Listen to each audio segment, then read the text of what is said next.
শরীরের সবচেয়ে নোংরা স্থান সম্পর্কে অনেকেরই হয়তো ধারণা নেই। এ কারণেই স্থানটি অযত্নেই থাকে। অনেকেই হয়তো ভাববেন বগল কিংবা গোপনাঙ্গের কথা বলা হচ্ছে। বিশেষজ্ঞরা বলেছেন, শরীরের সবচেয়ে নোংরা স্থান হল নাভি।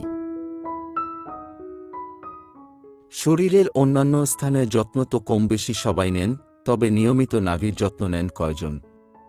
জেনে নিন ঠিক কী কী কারণে নাভি শরীরের অন্যতম নোংরা স্থান হিসেবে বিবেচিত হয়। বিজ্ঞান বলে, নাভি আসলে শরীরের একটি ক্ষত। জন্মের সময় শিশুকে মায়ের থেকে পৃথক করার সময় তৈরি হয় এই ক্ষত। নাভি কুণ্ডলীর বেশিরভাগ ক্ষেত্রেই থাকে ভেতরের দিকে।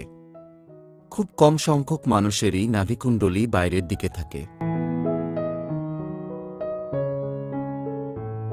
নাভি কেন শরীরের সবচেয়ে নোংরা স্থান?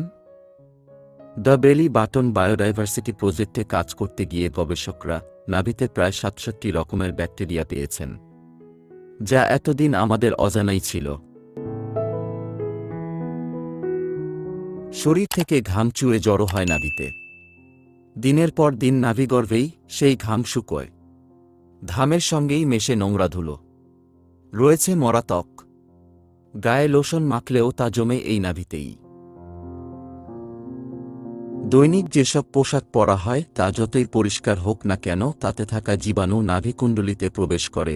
প্রতিদিন নিয়ম করে পরিষ্কার না করলে তাতে দুর্গন্ধ হয়। এ কারণে গর্ভবতী নারীদের উচিত নিয়মিত নাভি পরিষ্কার রাখা।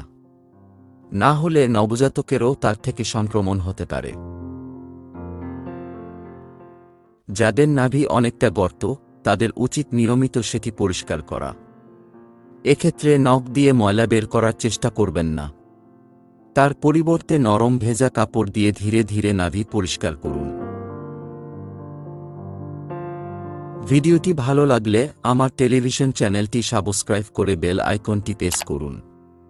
এ ধরনের জনসচেতনতামূলক ভিডিও পেতে আমাদের সাথেই থাকুন। ভিডিওটি দেখার জন্য ধন্যবাদ।